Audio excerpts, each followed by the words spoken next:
tassa. Namo tassa bhagavato arahato samma sambuddhassa. Namo tassa bhagavato arahato samma sambuddhassa. Good morning, everyone. Today we'll be discussing on Ekaputtaka Sutta. I think we have only left with 2 suttas which we are going to cover today. And then we are finished with the suttas we have discussed so far. Ekaputtaka Sutta is a very short one. One of the sons of the devotees passed away, and he approached the Buddha with a sorrowful mind. Actually, he came many, right? So he came there and with many devotees, but with his friends. And then he was a bit sad, and then Buddha preached this gatha. So anyone willing to translate? May I try, Bhante? Sure. Can you do the entire thing quickly? Okay, Bhante. Sorry. Ewang me sutang, ekang samayang bagawa sawatiyang wiharati, jetawane anatha pindikasa arame. Thus have I heard, at one time the Blessed One was dwelling at Jetawana in the Anathapindikaspa near Sawathi. Tinako panasamayena anyatrasa upasakasa eka putako pio manapo kalangkato hoti. At that time, the only son of a certain household upasaka, who is dear and pleasing, had passed away. Atako sambahula upasaka alawattha alakesa diwa diwasa yena bagawa tenu pasangkamingsu. Then many upasaka with wet clothes, with wet hairs, approached the Blessed One at daytime. Upasanggamitwa bagawantang abiwadetwa ekamantang nisidingsu. Having approached, having paid respect to the Blessed One, they sat at one side. Ekamantang nisineko te upasake bagawa eta dawocha. The Blessed One said this to those upasaka who are sitting at one side. Kinu kotumhe upasaka alawattha alakesa idu upasangkamanta diwa diwasati. Upasakas, why are you coming with wet clothes and wet hairs at daytime? Coming here. Evam butte so upasako bagawantang itadawocha. When this had been said, that upasaka said this to the Blessed One. Mayangko Bhante eka putako pio menapo kalangkato. Bhante, my only son who is dear and pleasing had just passed away. Tena maya alawattha alakesa idu pasangkamanta diwa diwasati. Therefore, we are coming here at daytime with wet clothes and wet hairs. Atako bagawa itamatang widilwa tayang wilayang imang udanang udanesi. Then the Blessed One, having understood the meaning, at that time uttered this utterance. Yes. So we continue directly, Bhante? Yeah. Oh, okay. Shall I go to the vocabulary? Okay, Bhante. Okay. Right. So we'll go to the vocabulary and try to do it.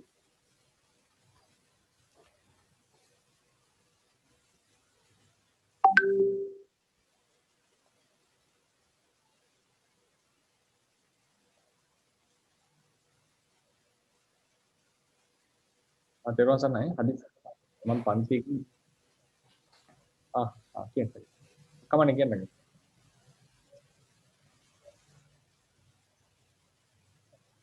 Oh, no,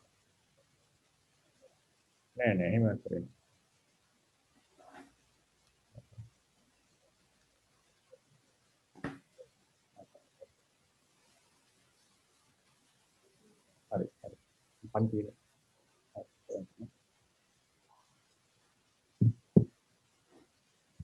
All right, so this is the Gatha, right? Yes, Bhante. So, Can you read the Gatha? okay. Pia rupa sadaga ditase dewa kaya. We will read Piya Rupasada Gaditase. Oh, pia rupa sadaga ditase. Piya Rupasada Gaditase. Pia rupa sada gaditase. Okay. Okay. Dewa kaya putu manusaca agawino parijunna macu rajasa wasangga cantik. Yewe diwaca ratoca apa mata jahanti pia rupang.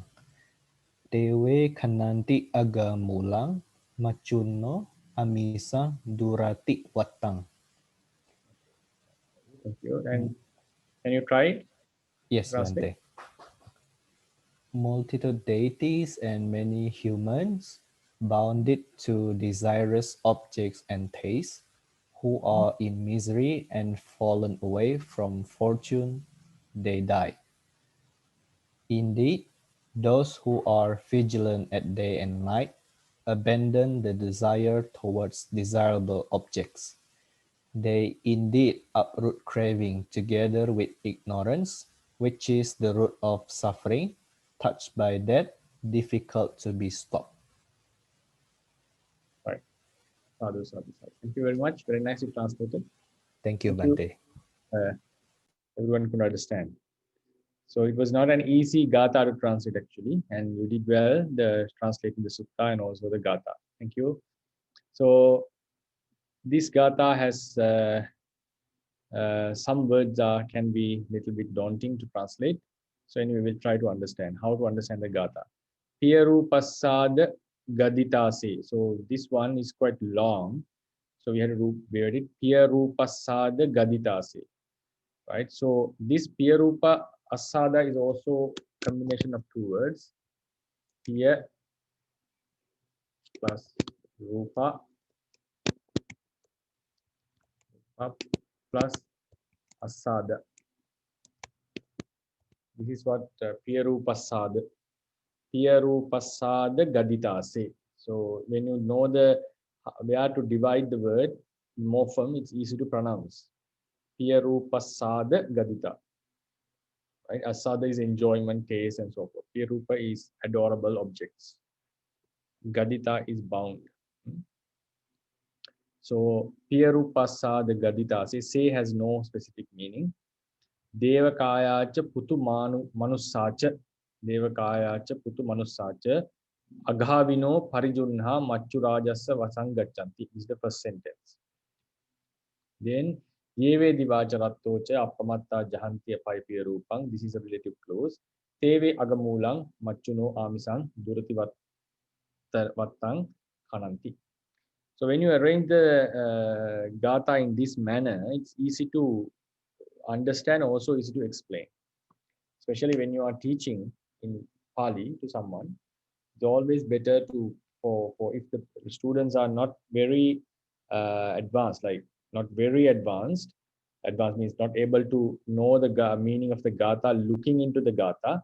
It's better always to arrange it in this way, because what I mean was, it's sometimes even the person can clearly understand Pāļi, even some can understand the Pāļi deeply. Sometimes they feel, if even I myself feel difficult to understand certain gathas because they are scattered. So it's always better if the beginners, surely we have to bring this into normal sentences, ordinary sentence, putting the subject first, object in the middle, and verb at the end. But that is not how the Pāļi is written. But it's always easy to do that in order to simplify the gatha. So here we can see. Okay, I think Siale Punyachari sent me a message. Her power is cut off. Can any others listen? Hear me? Yes, everything's fine, Bhante. Okay. I think she exercise, just exercise. Right. So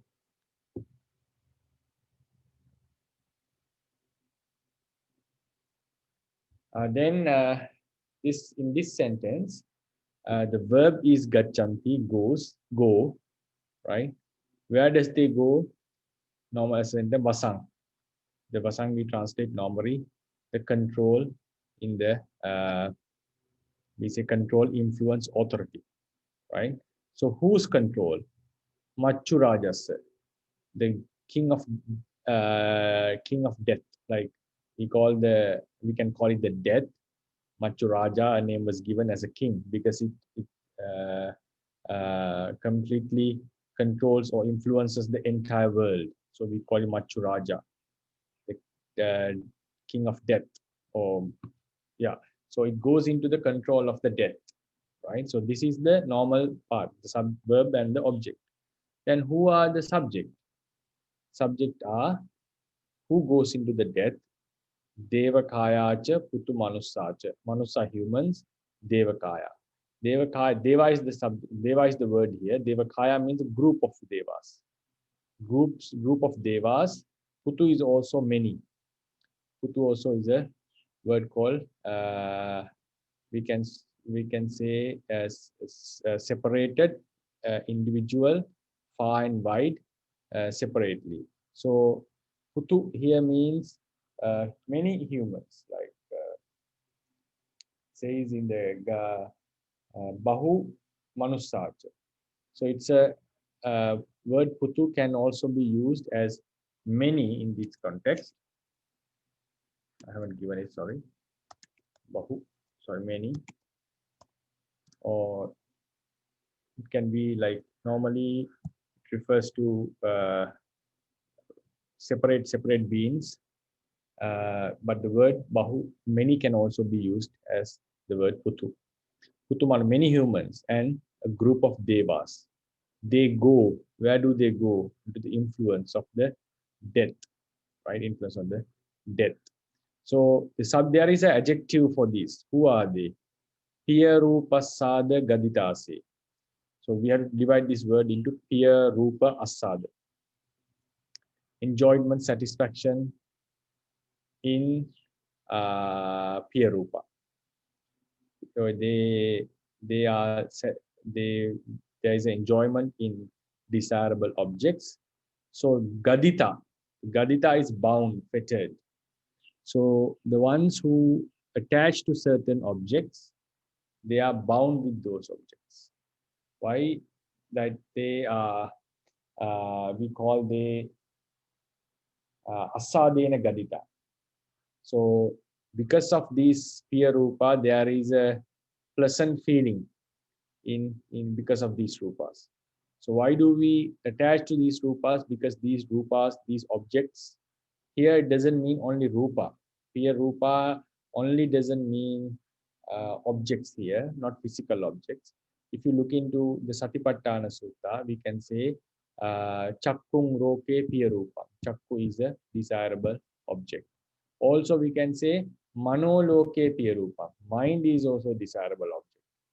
Vedana, Chakku Sampasaja Vedana Piya Rupa. So the Vedana arising with eye consciousness is a Piya Rupa. So whatever reality, desirable reality is considered as Rupa here, Piya Rupa. It's not only matter. So some desirable objects gives pleasant feelings to us. So we are bound in those objects. Why we bind in those subjects? Because of asada. Asada here means the pleasant feeling. So this the commentary says it's a nipata mattang. It has no specific meaning. Then aghavino, ones who are suffering, in suffering. Parijuna, ones who got, we translate it normally, fallen away from fortune such as youth and healthiness, who had fallen away from fortune, who has fallen down, who has misfortune, not fortunate. So these humans and devas who are bound with these suffering, they are ones who have who are with suffering and also fallen away of the fortunes goes into the control of the death. That is the meaning. Then Yeve Jivacha Rathocha. So we will first analyze the sentence. Some of the Pāli commentarial explanations we go before we go to some translation assistance, right? Te Matturajasa Vachang Gachanti. They go into the influence of the death. Literally meaning they go under the influence of death. Should be translated as they die. They one day they die. That's why Brother Robin translated it as they would die one day. Then in the commentaries we find here it says we are bound to objects with the present feeling, and here there is a word like now Devakaya Putu Manusacha. So it says Chatumar Hajikadeo Bahudeva Manusa.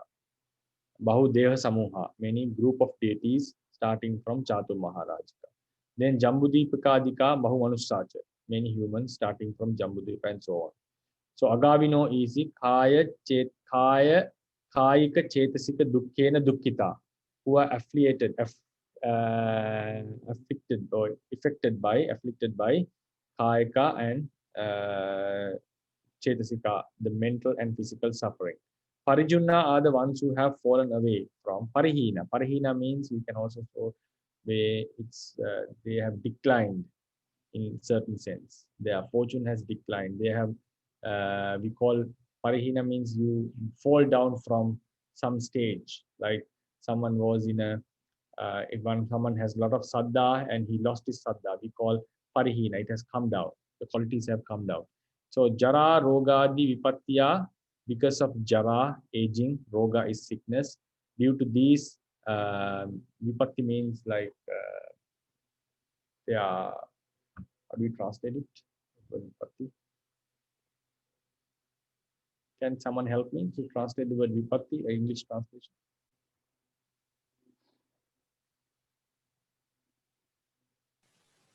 It means failure or misfortune, Bhante. Misfortune, okay, misfortunes, failures of these things. They have fallen away from what? Jobbana is the youth because of aging. Arogya is because this health, because of sickness. So because of those, they have fallen down from these fortunes, like good states. Then there's a very important point. This is useful for your commentarial reading, because when from next week onwards, I'm expecting you to translate both the sutta and commentary together. Try to do it also going into the commentarial explanation if possible. If you are capable, try to read the commentary also when you are going to translate the sutta and the gatha by yourself. So here it says Yathalabha Vasena Yathalabha Vasena Vaya Matto Deva Manusesu Vidda. Yathalabha Vasena Vaya Matto. Vaya Matto means we have to translate this as Va plus Ayang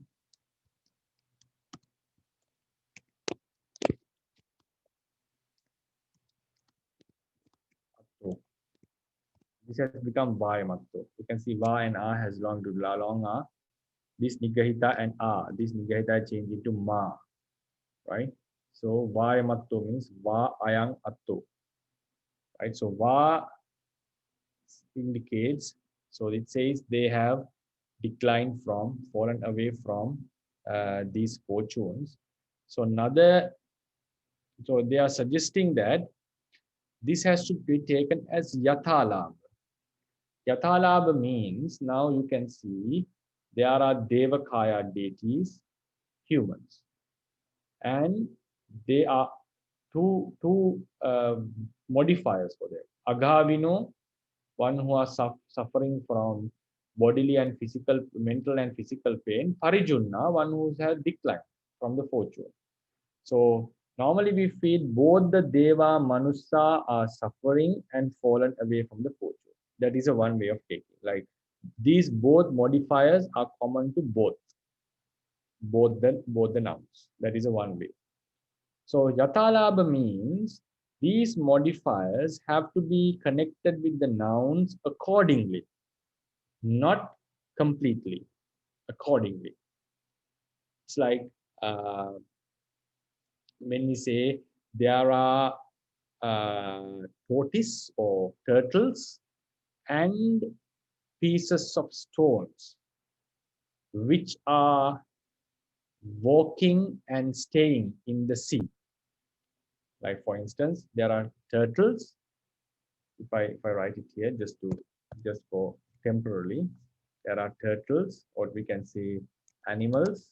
Okay, another simple examples, and trees which are walking and standing in the forest. So this is the one way of, in Pali we can find these kind of sentences. Right, so I'm going to explain what is yatalabhanaya means. So here, so these are collected animals and trees which are walking and standing in the forest. In English, maybe this is not a very good way of saying. This is sometimes this is how the Pali comes. So if we translate this into Pali, Nigacha, Rukhacha, Aranye, Gachanti, Cheva, Ittanti, Cha, for example. This is a normal Pali sentence. So animals and okay, we can say va, animals and trees goes and stands in the forest. So we all know the trees cannot walk. So therefore yatalabha means, what does yatalabha means? This niga is connected only, is connected with gachanti, it walks, and also tittanti, because they can also stand at one place. But with regard to rukha, we only consider tittanti. We cannot take gachanti to them. We cannot take that. So this is called yatalabha. Even though the modifiers and the nouns are just given casually. So when you take the meaning, you have to understand to whom they are connected. To know this, yatalabha has to be used with the prior knowledge. Yatalabha is not a good way to bring forth a new fundamental. With yatalabha, you cannot prove anything. Yatalabha has to be used only when there is a prior knowledge, understanding about the situation. You have to have an entire understanding. So this has been put into words by someone or by yourself. Then to elaborate this, to make it less confused, this is the way of saying. So academically, if we use this method these days, I don't know whether such, we normally use the words respectively and so forth to indicate this connection. Now, for example, if we want to say, like, for instance, birds and animals or fish. We know birds and fish fly and swim respectively. And we use such a word. So in Pali also sometimes we can have such a word like yatakamam, or some verb, adverb can be used to indicate this kind of a thing. But here you can see it is just casually mentioned. So this may be said as a defect in writing today. I personally feel it can be said so. But this is how it has been used in Pali. So yathalabha means, I hope you got the message. When we are connecting few nouns with few explanations, we have to connect them accordingly, not completely. Yathalabha. So I'll finally conclude again. I would also like to say, Yathalabha is not a way, method to bring forth a fundamental, because it is something that you have to use with prior understanding. So the reader is expected to have a full understanding about the incident. So when we are going to explain it, we use, this is how this should be understood. So Yathalabha is not a method that we can use to bring forth a fundamental or to prove something. It's something that has to be used based on your previous knowledge. So here they are saying Yathalabha vasena vayamatto deva manusyesi ventabbo. According to, we have to understand what is Yathalabha here. So it's not mentioned. The next sentence is suggesting we can take Deva, Manusa, both connected to Agavino and Parijuna. Deva is also Agavi, connected with mental and physical suffering, and also uh, fallen down from the fortune. Manusa also so forth, right? So Agavi, Deva is not physical, mental suffering, and also fallen down from the fortunes. Humans also. So it says the next sentence. Next sentence is it's not need to say Yathalabha. They can be collectively connected. But when we say Yathalabha, we know Devas may have mental suffering. Chetasika dukkha is possible to them. Kayika dukkha, mostly they don't get in the higher Deva realms. They don't get the Kayika dukkha's.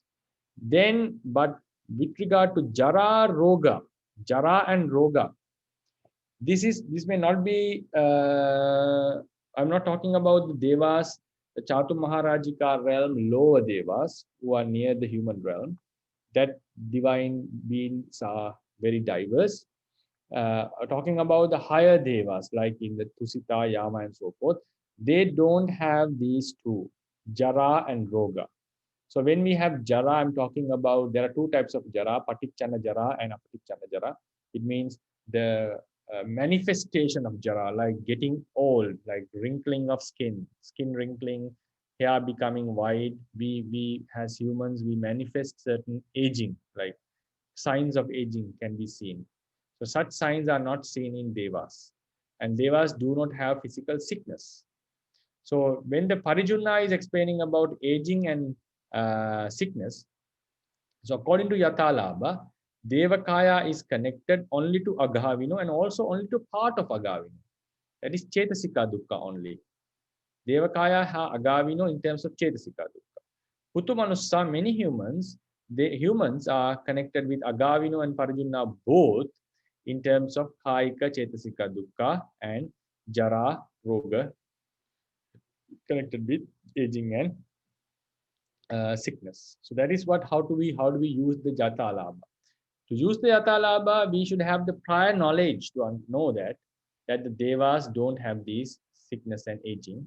Aging here means not the normal, like obvious universal aging that every being has. This is talking about the signs of aging that we experience as human beings, and they don't have the sickness, physical sickness.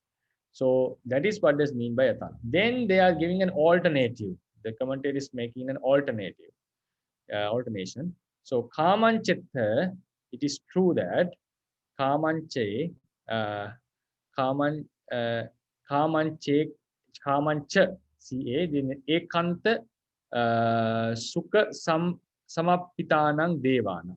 Ekanta Sukha Samapitanang Devana means, roughly translated, they are always enjoying happiness only, like the higher Devas. They don't have any physical, mental suffering normally, right? Normally, even mental suffering is very, very less unless there is a special incident. So it is true that the Devas have, the higher Devas with immense of bliss are very blissful. But for them, dukkha, jara, roga, na sambhavanti. So they don't have dukkha, physical or mental suffering. Even mental suffering is very less, especially physical suffering. Jara, aging, and roga, na sambhavanti. They don't find them. So what is this jara? This jara you will find that is called apatichana jara. Apatichana jara means not hidden jara, the visible jara aging, like humans we have. Then, but it is true that this kind of suffering are not found in higher deva realms, but tepi, even they are tepi. Agavinoti Parijunnati cha Utta. They are also called Agavino and Parijunna. Why? Tad Tad Anivatta Sabhavathaya. Because they cannot prevent it. They cannot prevent it. Right? Nivatta means to prevent. Anivatta means they cannot prevent. It doesn't, they cannot prevent means it is not stoppable in them also. Now it explains why the reason. So this says it is true that devas don't have such suffering, but they can also recall why is that. This is the reason. This is the reason, because such suffering comes to them also. Now it's explaining, it's proving. Now this is a proving sentence. Te sampiva, so they, for them also, pubba nimittupat pubba nimuttupatya. Pubba nimuttupatya means some devas get signs of death. Not everyone, according to the commentary, only some gets the signs of death. Some suddenly dies. It can also happen. There are stories, such stories. Patichanda jaraya chetasika rogassacha vasena dukkadinan sambhavo veditabbu. So Pubbanimittu Upatya means starting from the signs have fallen. Patichanda jara. So the hidden jara is obvious. Now they are going to die. They are going to die. There are 5 signs. Sometimes they sweat. Their colors, clothes become dirty. Clothes become dirty. The jewelry doesn't shine much. The gloss reduces. They are not happy in their divine seats, divine mansions, and their flowers starts to wither. So these are the signs, 5 signs. So at that time, they have come into the jara, that their body has aged, their life has aged now. It has happened gradually. Now this becomes obvious to them. Chetasika rogas, now they start to feel suffering. They are afraid. Now, so roga, it's considered as a roga, kilesa roga, the sickness of defilements, especially sorrow start to occur. So, vasena dukkadinan sambhavo veditabbu. So therefore, they can also be called, they have physical, mental suffering, and also they have, they fall away from the fortune. So that is a very important point. Now we use yathalabha here, and also as an alternation, also the alternative method, we can include deva and manusa both as agavino and parijuna, right? So this is important. I feel like it's an important factor when you keep these points in mind, because such things will be commonly seen when we are reading commentaries, and also try to understand the teachings based on the Theravada tradition. Then, so we'll conclude the Gatha, the final sentence. Then we'll come to the discussion. Yeve divacha rattocha appamatta jahanti piyarupa. Whoever abandons piyarupa, the desirable objects, desirable things, natures, realities, being diligent, appamatta. Jahanti is abandoning. When? Divacha rattocha, daytime and nighttime. There is a practice called Jagariyanu Yoga in Buddhist practice. Jagariyanu Yoga. You can find this in many suttas. This is how a diligent practitioner should practice according to Buddha's instructions. Like he's supposed to sleep only during the second watch of the night. That is normally roughly 10 to 2. But it differs on the person's health also.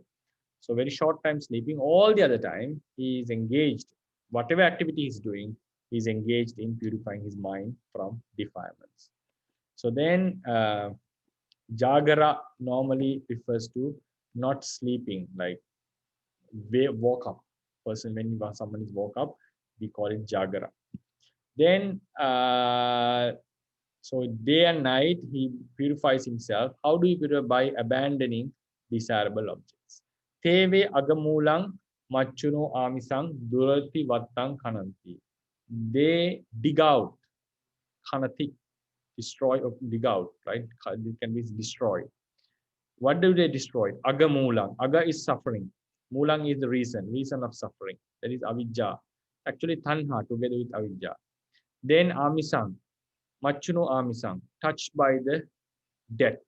And durati vattang, very difficult to overcome. So these kilesa are touched by the death and also very difficult to overcome. So they dig it out or destroy this by practicing daily, right? Practicing daily. Continuously throughout the day, right? So then, before going into the abandoning of desirable objects, we have said the term amisa has a philosophical meaning according to the Vipassana method explained in the tradition of Theravada. In that sense, they define the term as amisa tabbang amisa. Something that is touched is called amisa. In this regard, the subject of touching can be defilement or death. Normally, it's the defilement. This defilement that touches the objects. But here, in this context, it's death. So when you see the amisa in Visuddhi Magga, there is, starting from Bhayatupatthana, you have to consider all the conditioned mundane realities as samisa. But so because they are touched by, the meaning is they are objects of defilements. So then the term amisa is to be translated objects of defilements, local realities. An object that passes away, if you consider it is touched by death, it means it is connected with impermanence. So these realities are impermanent. According to the commentary of the sutta, the amisa refers to a reality that is touched by death. It means an impermanent reality. I hope you got the message on that. The idea. So the machuno amisang phrase should be translated touched by death, right? Touched by death. This is what I feel, or you can say, normally this is the dative or genitive case meaning, but there is a dative of genitive of instrumental. I feel like it's instrumental. If you have any suggestions on that, you can suggest. Then teve agamulang machuno amisang durdivattang kananti. In this clause, the object of the verb kananti is given in the commentary as saha avidjaya tanha. So tanha is the object together with avidya, craving together with ignorance. The terms agamulang, machuno amisang, and durativattang are adjectives of tanha. Tanha is not given here. The three adjectives are given: agamulang, amisang, and durativattang. Therefore, the clause should be translated as using they indeed uproot craving together with ignorance, which is the cause of suffering and so forth, right? So that is another point we'd like to discuss. Then we come into abandoning of desirable objects. Abandoning of desirable objects, right? We say, it says, jahanti piya rupam, abandon desirable objects. So normally this jahanti, pahana, they all refer to the same context. You abandon something. So according to the Buddhist teachings, we know what should be abandoned is defilements. You cannot abandon your rupa, because even arahants have rupa till their death. But they abandon the defilements. Therefore, how do we understand this? You can see this in a sutta called the Irada Sangyutta. Very useful for students who are want to find the Theravada teachings deeply. Buddha mentions to abandon the rupa. So then he, not only rupa, all the five aggregates to be abandoned. So what does he mean by abandoning rupa and the five aggregates? So he mentions whatever the attachment towards these five aggregates, when you cut them off, these five aggregates are abandoned. Okay, I think I have given it in the explanation also.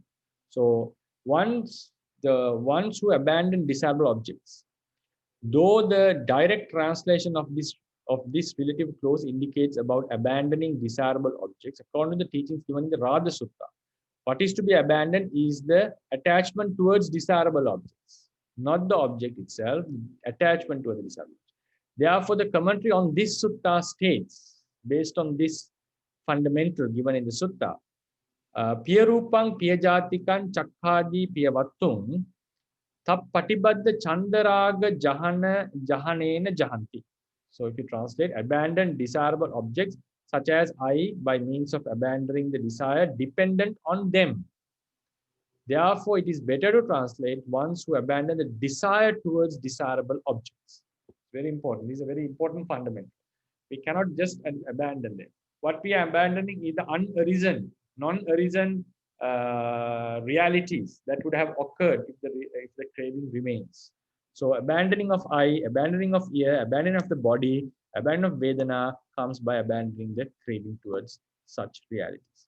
So this is the commentary explains that. So I think I have finished explaining. We conclude the translation. So the deities, many humans who are bound with the pleasant feeling in desirable objects, they are with suffering, and they have fallen away from the, having fallen away from the fortunes, they go into the influence of control of the death. It means they die. Ones who abandon these desire towards the desirable objects,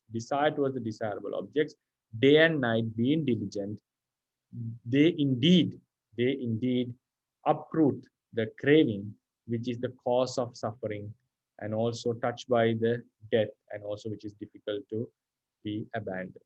So this is the translation of the Gatha. So if you have any questions, it's trying to discuss on this. Bhante, Yes, sir. could you please give more? You had it a question. Now it's okay now. So could you please give more explanation about what is the difference of the Piya Rupa and the Satta Rupa? Piya Rupa and Satta Rupa are in the same context. In the same context. We have to go to the Satipatthana commentary for that. Directly, I am unable to give a, because I don't remember the meaning. Satta Rupanti, you can see. Because in the Piya Rupa, generally they say Piya Sabhava, right? Yes. So okay. that means the reality refers this Piya Rupa can attach to the 81 Nokia Jada, 52 Jedasika, and 28 Rupas, right? Right. Satta Rupa is Madhura Sabhava. Madhura Sabhava. According to the commentary, now I just went to the commentary. Piya Rupa is called Piya Sabhava, and Satta Rupa. This is, please, you can go into Mahavagga, Digha Nikaya, commentary number 2, page 389. Satta Rupa is Madhura Sabhava. Madhura is sweet.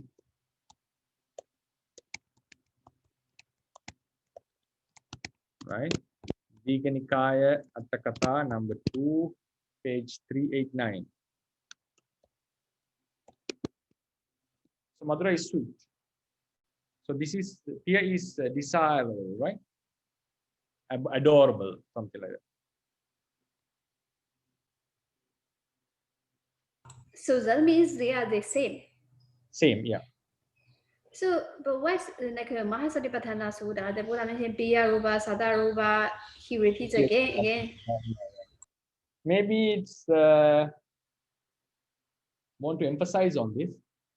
Yang loke Piya Rupang, Satta Rupang. It says Chakku is a Piya Rupa, at the same time it's Satta Rupa. So both the qualities are there. It is desirable and also sweet. It gives maybe very sweet feeling to us. You can read this in the Satipatthana Sutta, this place. It gives explanation. why Chakku is Piya Rupa and why Chakku is Sata Rupa. So can we say that the Piya Rupa is the desire object and the Sata Rupa is based on the desire object and the happiness arises with that? You can say like they give you lot of sweet feeling, like sweetness. Yeah. You can say because the same thing have these both qualities.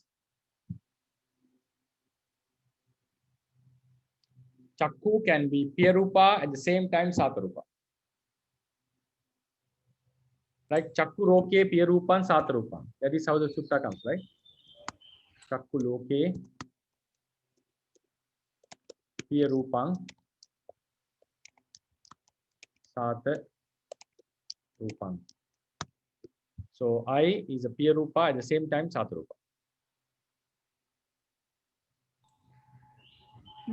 Okay. And another question is, could you please separate the word Tatanadi Vata Sabhavataya? Anivattana Sabhavat. Right. Yeah, Tatanadi. Where was that? Yeah. This one, right?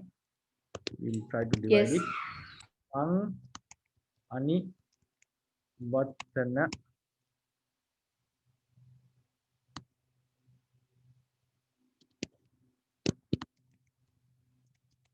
Sabhavataya. Right? This is how.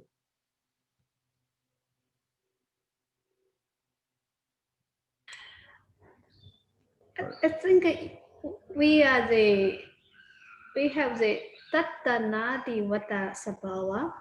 So should be Anaba. Anativattana.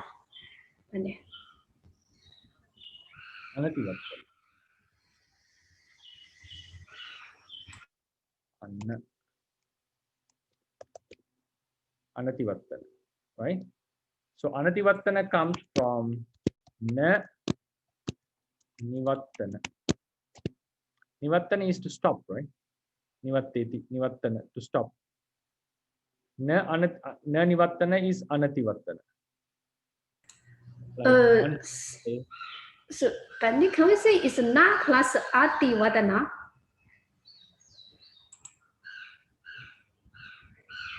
Oh yeah, sorry.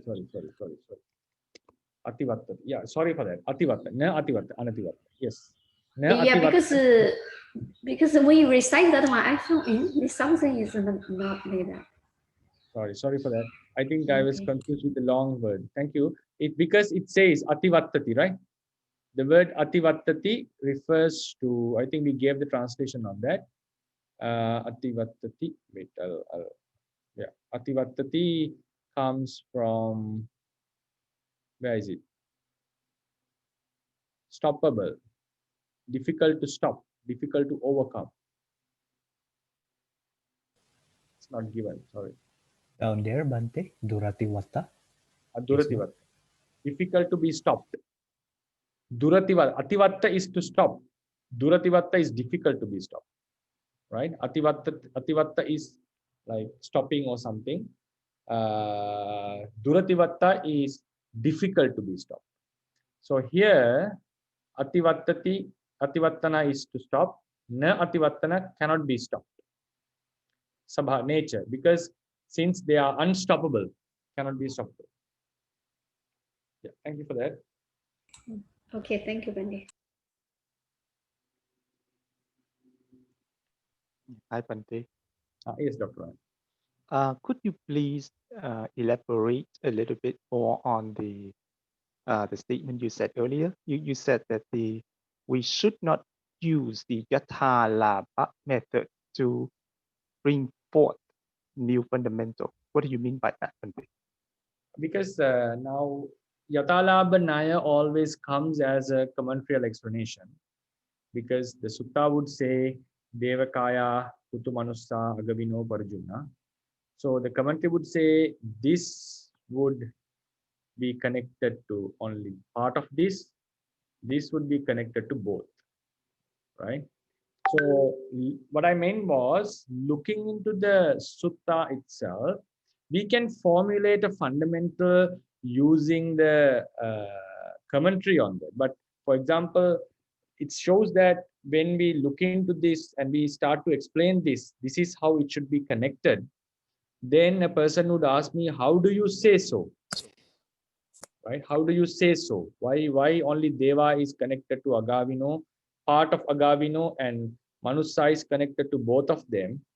So someone would ask, how would you say that? Then I have to say, based on this sutta, based on that sutta, based on this information, this is how I connect it.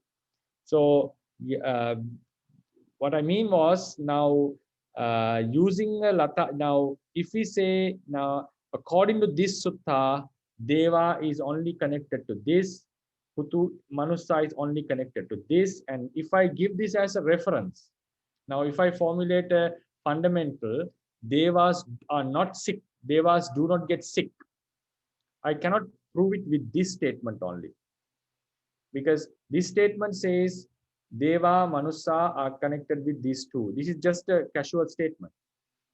But elaborating, I would say Deva is only connected to, Deva is not connected to Roga, I would say. Based on, I cannot prove it with this statement. It is just Yatalabha is used that in this statement, Deva is only connected to Jara. Why do we come into that? Because there is some suttas, it says Devas do not get sick, or like information is found in somewhere directly, Devas do not get sick. So we are bringing that to explain this only.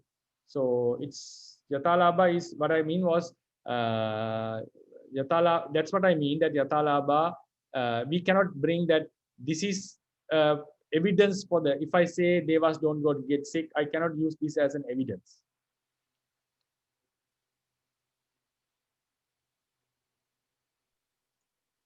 That's what I mean. Okay. Yes. Okay, thanks, Bhante. And I have another question about the word amisang. So you said that the Majuno amisang.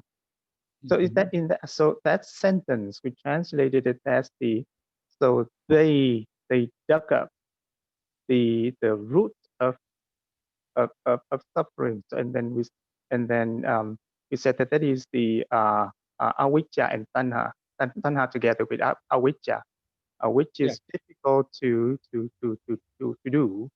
And then so amisang is that is the thing that is touched. So the thing touched in this case is the agamula, right, Bhante? So it seems like that. I'm also a little bit reluctant to say it, but it seems like that. The commentary doesn't give any explanation other than that. Yeah. So.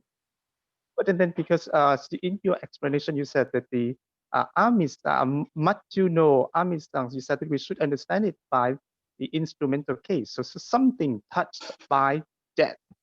So what is that thing? So but then according to this sentence, the amisang, it looks like it modifies the agat mulang. So it has to refers to the tanha together with avijja. So does that mean that so when we refer to death here is because it impermanent. So does that mean that we by this sentence we say that tanha and avijja are impermanent? Is that the meaning in this case? That's the only possible explanation that we can have. Seems like. I'm not very confident on this. As you said, my idea is also, it seems like we are saying tanha and avijja are just impermanent. Or we can also, there is a possibility, I'm not confident on this. Someone can suggest this is saying that tanha and avijja, or tanha is giving results which are impermanent. That is also like you can develop as a secondary thing. But when we go into the sutta directly, looking into the grammar, it seems like it seems like they are telling, it is said that tanha is impermanent in another way. But it's also okay. So in this sutta, you said the amisa is said that the something that is touched. But then in the dictionary, it's also have the meaning of like food. So can we say that tanha and avijja are like the food of death, which means because of avijja and tanha, things will bring forth, and they like the, how do you say that? So food, it's like the cause for, things that are impermanent. Can we think about it like that? I think, Dr. Ryan, this word translation amisa, this is a secondary one. My personal idea is, I'll discuss with my friend also on this point, because we have two types of amisa. In terms of vinaya, amisa means the requisites that we offer. In terms of dhamma, amisa is the objects that are touched by something. So I think that word translation coming as food, amisa, is an effort to translate the requisites, like it can be all the dwellings, food, robes, and so forth, as amisa. So we call amisa dana. Amisa dana is offering requisites, can refer specifically to food. So I'm not sure whether the translation was given in that manner, because if we say it as a cause, then we have to find whether the word amisa has been used in the sense of cause. I'm not sure about that, but we can find it out. Then if you find that it is a cause, then it's very tanha is the cause of death. That's easy to translate. Like tanha is the cause of death. It's very easy. But then we have to go, it's a good translation, but we have to find out, prove the fact that whether amisa is used in the sense of cause, because what you're telling is, I think food is like ahara. Ahara is the cause for something. So amisa in the sense of ahara. If we can find this ahara. Yes, amisa is used as a food in the sense of requisite, in terms of vinaya, and in terms of this kamma sphere, amisa dana, dhamma dana, and so forth. So then, yeah, if we can prove this point, we can tell that what the sutta is telling, tanha, which is the food, or which is the cause of machu, cause of death. Then it's a very easy translation. Yes, because otherwise, I think it's a little bit hard to. Yes, little bit hard to grasp the meaning. I also was very uncomfortable with that, but since the commentary doesn't give any other explanation, that's why I translated so. Yeah, and then also it's a little bit hard to see the connection as the genitive and not the instrumental case. So a little bit. Yes. Yeah, instrument, because normally instrumental, this genitive instrument is used. I think once brother Robin also asked me this question. Genitive instrument is mostly used with past participles. Genitive instrument is used with past participles normally. This is not a past participle in the other way. So it's just a noun. It has a construction of a participle, amusitabba, future passive participle. But this is not a past participle. So normally, even though that's why I said when I was explaining, I'm not very confident on this. I suggested your opinion on this, because though it's, when you go to the commentary, this is where I was confused actually. It says, Arya Puggalas, Machuna Maranena Amisitabbato Amisa. This is what the commentary says. So, this is the original phrase. So, someone can think this is Machuno has been explained as Machuna and Maranena. Seems like that, because there's no other explanation on it. So, Amisang is Amisitabbato. So, Machuna Amisitabbato Amisang, either it can be just referring to Amisa. This is the explanation of Amisa, and Machuno is another word. Then it becomes more confusing why it is connected that Amisa is because it's touched by death, and it's of death. The thing that is touched by death of death, doesn't make much sense. So then the only opinion I had option was to connect the Machuno as Machuna. Then, as you said, when we think, what does it mean? Tanha is agamula, yeah, understandable. Durdivatta, difficult to be overcome, can be understood. Then Machuno amisam. So it seems like this is something that is touched by death. What does it mean? Touched by death means either it should be impermanent, or we have to consider the tanha is touched by death, means tanha is related to death. Tanha is connected with death. Tanha is bringing, like, it's touched by death. What I initially thought was touched by death means it's impermanent. This is what my construction was. So also we can say touched by death doesn't mean it is impermanent. It means this tanha is related to death. It is mixed with death. So what is the mixture? It would give result. It would bring forth a result that is connected to death, that would die eventually. So tanha brings forth suffering which is connected to death. Another way of understanding. So these are all what personally we can come into conclusions. So, but it is I think it's a good point for think, and if you can do some research on this, I also would be really appreciate and very thankful if someone can do some research on this matter. So Bhante, yes, Sally. if we take the amisa as a secondary meaning, like food, so in that case, the module has to be the dative case, right? Cannot take as an instrument case. Food, no, food means cause here. Yeah, is a cause for death. Cause for death or cause of death? What do you think? In Pāļi? In Pāļi, in English, I think cause for death, right? In English term. But in Pāļi, a cause of something, right? Not cause for something. Jaras, how do you say? Dukkasa hetu, the cause of death. I think in English you are correct, Sally, but when it comes to Pāļi, it should be genitive, isn't it? I think maybe it's genitive. How about others? In Bali.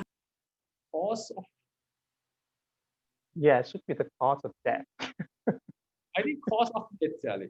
I personally feel like when you say avidya is the cause for sankhara, in English we say cause for sankhara, but in Pāļi we would say, but the thing is you cannot distinguish. Either it comes with sa or no, and can both be dative and genitive.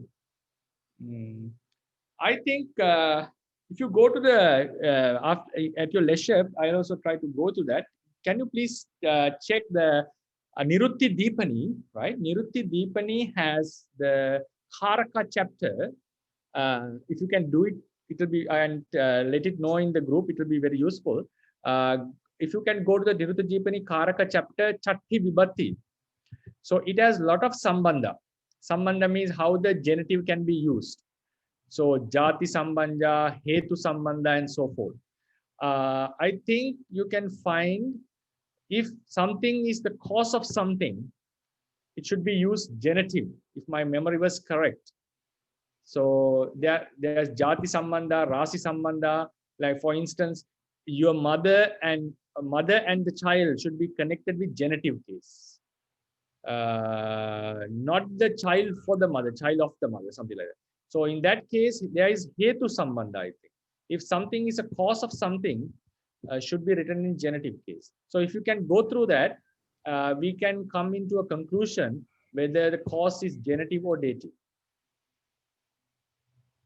Nirutti Dipani, Chatti. Yeah, Bhante. So another thing I remember in the Pāļi Easy, when we see the Sayadaw mentioned Kama Sahedu.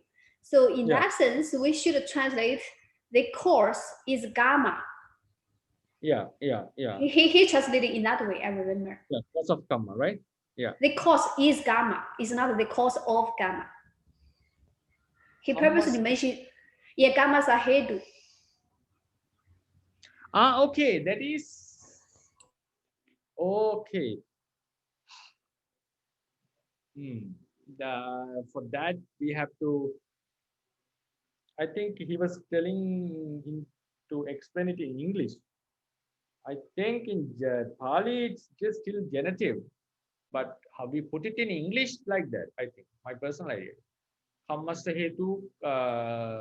But if we say the cause is karma, the cause is action, and the cause of action, the meaning will be different, right? Yeah.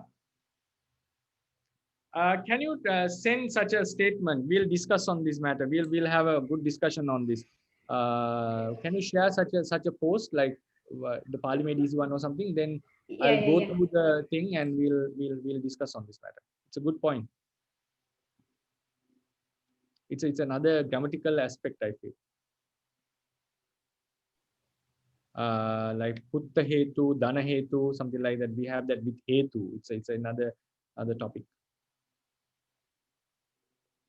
Okay. Any other points to be discussed?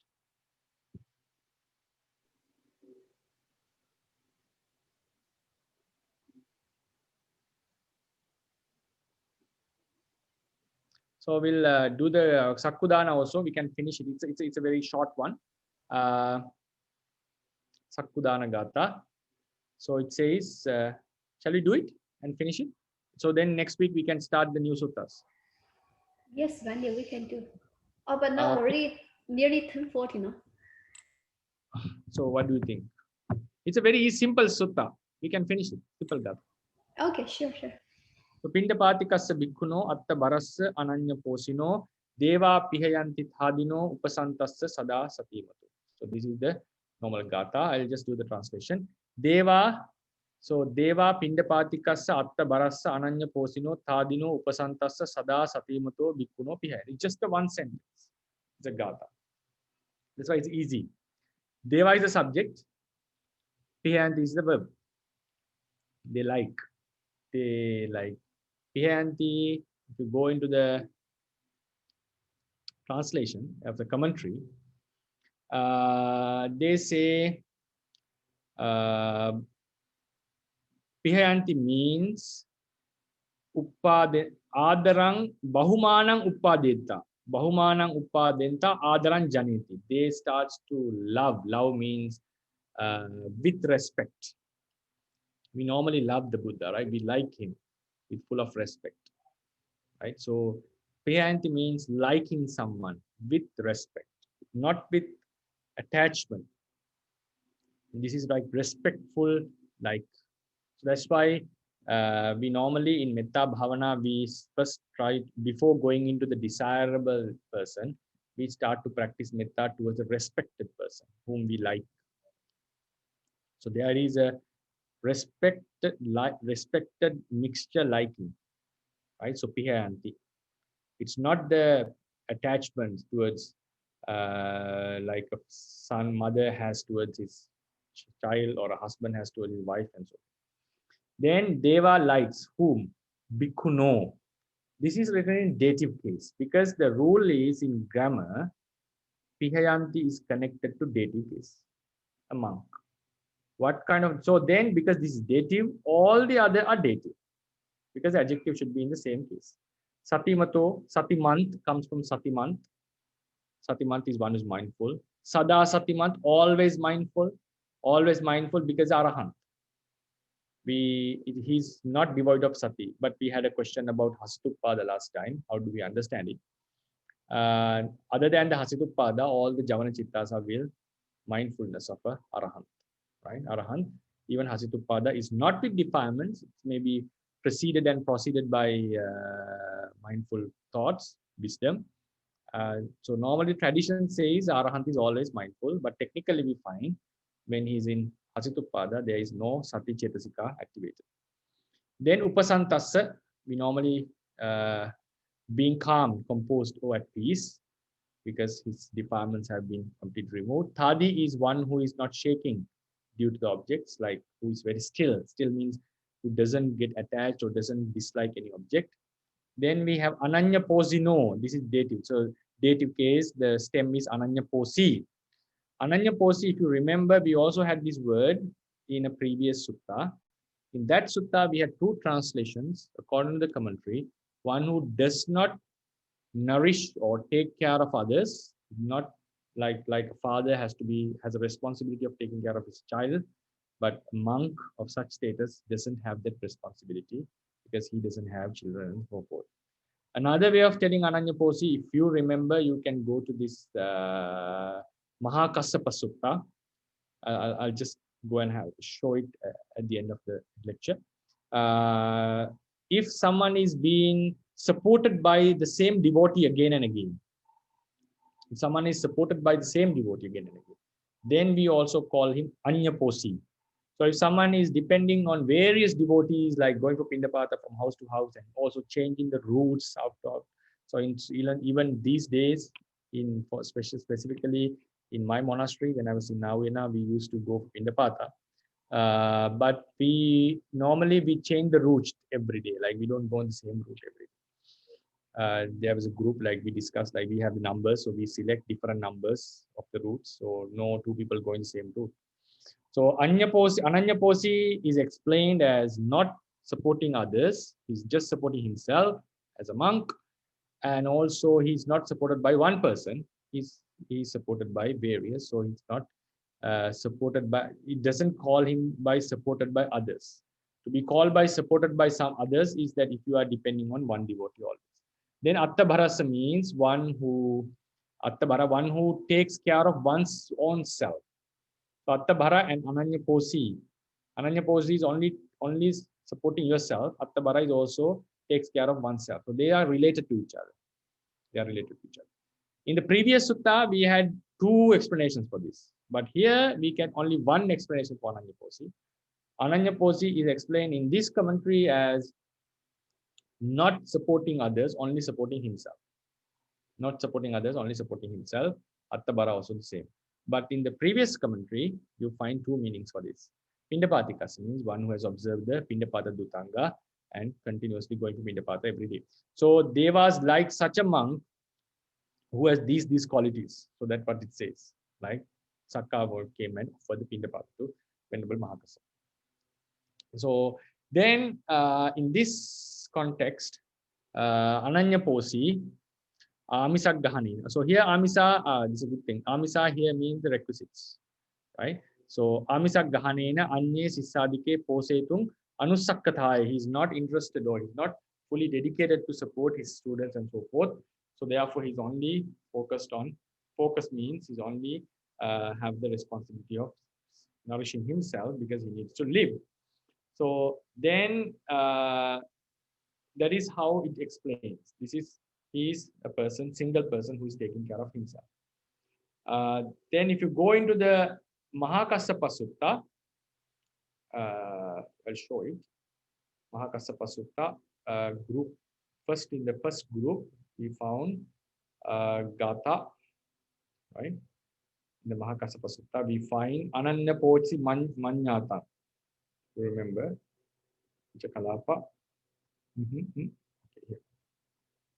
Gata of the Mahakassapa. Ananyaposi Manyatang Dantan Sare Patititang Kīnāsamang Vantadosang Tamaham Brumi Bhra. The commentary says Ananyaposi have two meanings according to this.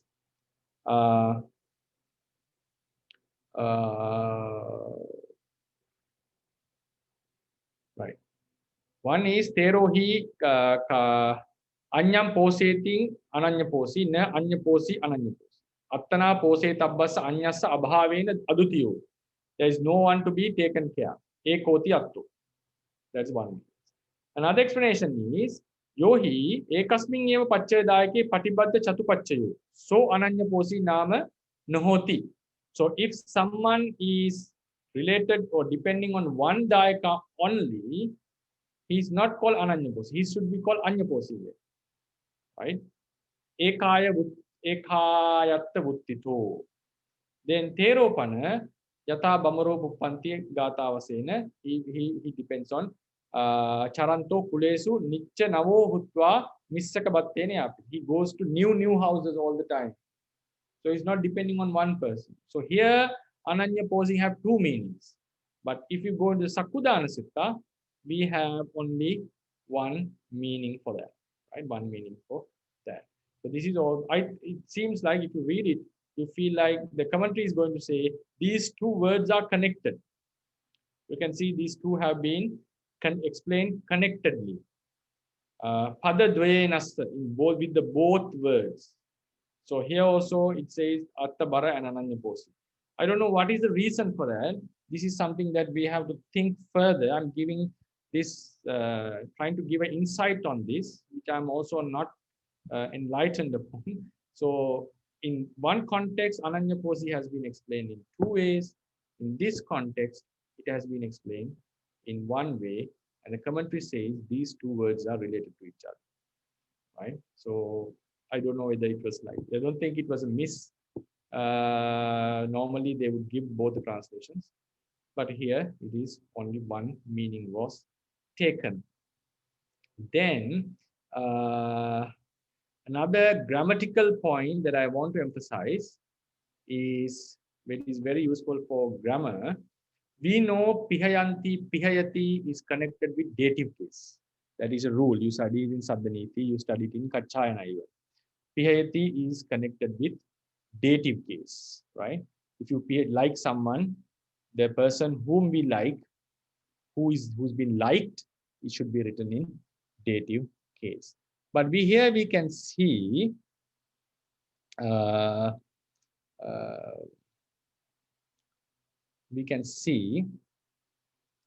where is it? Tasava.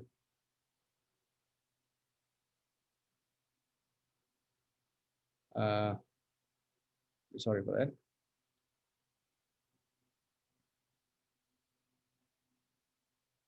All right, here you can look at this one, right?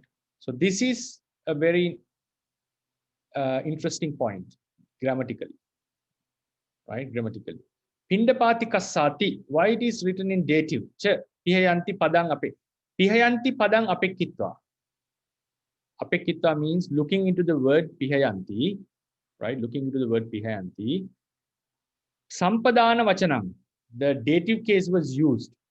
Thang upayogate vedattabha. Upayoga means objects like the kamma. It's kamma. So we study in grammar that pihayanti governs dative case. But the commentator's opinion is the object of pihayanti is actual a kamma. It's actual upayoga. Upayoga is dutiya vibhatti. So it's like a vibhatti vipallasa which has happened in the initial stage. In ancient Sasanika, our tradition, Theravada commentaries idea is, it's like a vibhatti vipallasa has occurred. Now it has become a standardized grammatical rule that pihayanti is always connected with dative case. Always means given as a rule. If you remember in Saddhaniti, if you remember in Kachayana, we study this. So we can think about this a bit deeper and find that this was originally, in the sense, it's accusative case, but it has been used in dative case. Maybe that because of an influence of Sanskrit or whatever. And you look into this, the final concluding sentence, right? Concluding sentence. So this monk who has been pihayanti, he likes them, they like thang. So it's been used in accusative, deva thang, that agga paladi gamena sabba kilesa darata parilahanang upasamanena. I'm not going to translate, just show the case. Patipassadya upasanthang, tang upasanthang, satimanthang, kinasavang, sakkadayo deva pihayanti. So it shows that this is a very good evidence. According to the commentary, pihayanti can be used with accusative case also. Right? Pihayanti can be used with accusative case. So now I don't exactly remember whether the grammar books say this, but it shows if the rule has become standardized now, but the meaning, even though there is an option given in the grammar books, sometimes the grammar books may say this can be used in this case and also in this case, but the original, according to the commentary, it's an accusative case governing verb, not a dative case governing verb. Now it has become a dative case governing verb in grammatical point. So it's also, this would be, I think, it's good for the Pāli, ones who are studying Pāli, to have some insight on this matter. Yeah. So this is the point that I also like to discuss on this. Right? I hope it's clear. And just to conclude, before we conclude the class, the question is asked, why only Mahakassapa was said as Pindapatika? Nanu chayang gata ayasmanta Mahakassapa nimantitva nimita katva basita. Nimita katva basita. Isn't this was preached based on Mahakassapa, aiming Mahakassapa? Thero sabbesang dutanganang aggo. Therasa dutanga daro. He was foremost in all, dutanga practices. He was the foremost and practiced all 13 dutanga. Why it was only dutanga, Pindapata was ek name dutanga? Why just mentioned as Pindapata? One reason, Attupatti vasenayang niddeso, because of the story, based on the story, it was preached. Attupatti vasena. Atava, another explanation, Desana mattameva. Mattametam is just a way of preaching, like the way of teaching. So Desana Mattam, Imina Desana Sisen. I think we discussed on this matter. This Desana Matta and Desana Sisen has very similar meanings. So another way of explaining is just a way of saying this way of explaining. Then taking this as the head. Head means the main point. Emphasizing only upon this Desana Sisen. Sabbe pista dutanganang dutanga buttati veditam. So it's just a way of preaching. What is that way of preaching? You take one out of the lot and you only explain that, but the meaning should be understood that he practiced all the dutangas, right? One way is you have to connect. So when we understand as Gata or something, sometimes we have to relate it to the story. Sometimes we have to think the manner of preaching, right? And then there's another alternative explanation. So in this explanation, what the commentary is suggesting is why only Pindapata was used, because it makes sense. One meaning was it's just because of the story. One meaning is just because it is how it was preached, right? It was preached. Then another way of explaining, this all shows that these are later developed ideas. Developed means this is how we interpret this. The later teachers have started to interpret this. But it is accepted by the Buddha. Buddha has suggested in the Madhya Sutta, yeah, you can interpret as you like, as long as it doesn't contradict with the basic teachings. So another way of explaining is, so according to Yatapi Bhamaro Puppang, you can see this in Dhammapada, right? If you type these words in, you will find this in Dhammapada. Gataya Vuttanayena Paramappichathaya Kulanuddayathaya Chassa Sabbhang Pindapatika Vattang Akanditva Tassa Satisayang Patipatya Pakasanasa. So he was constantly going for Pindapata, and also he didn't like a one bee goes in and takes the honey without harming the flower. So he was like utmost apicca means less desirous. Then he always had that compassion towards the family. So he took what was only necessary, not harming the others, like not taking abundantly. Then, so his Pindapatika Vattan, duty of Pindapata was practiced akanditva, without breaking, tattha satisayang patipatya pakasanasa. So to show that tattha satisayang, like patipatya, it seems like it was like he atishay, like greatly he relied on this Pindapata, and also with less desires, and also not harming the families who they offered him. So to show this quality, one of his great qualities related to Pindapata, and it elaborates certain of his some of his great attributes to show that this Pindapata word was used. So it's another alternative. So what I want to emphasize now, this looks into I would call it that philosophy, Buddhist philosophy is mixed in the grammar and also the commentarial tradition. So nice for me. It seems a very, very interesting way to look into the commentary. And yeah, these are the insights that I would like to share with you. So already time has passed, and if you can have one question, I can short question can be discussed.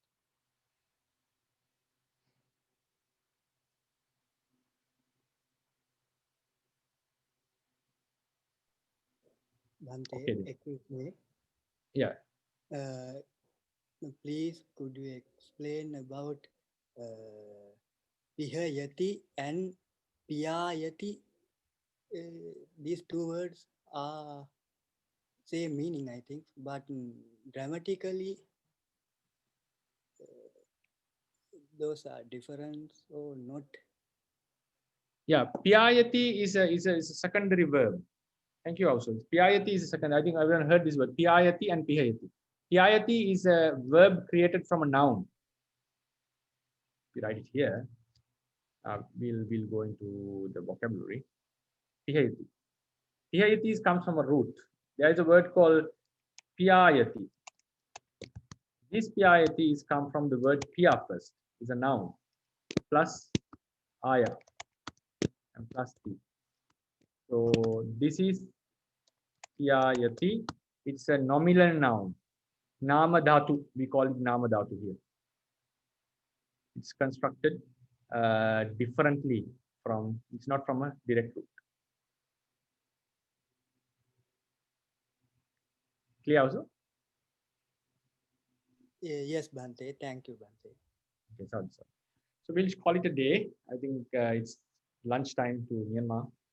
So thank you for listening. And if you have any questions on this, we'd like to discuss on these matters because there were some interesting points later. Bhante, Yeah. regarding another Bhante's question, the denominative forms, maybe he can refer the Pāļi made easy, paragraph 168. Pāļi made easy, paragraph 168. Yes. Okay. Regarding this point, right? Yeah, denominative forms. Pāļi may, sorry, just Pāļi, right? Pāļi made easy. Yeah, page number? No. Paragraph number. Paragraph number is 168. 168. What is the name topic? Denominatives.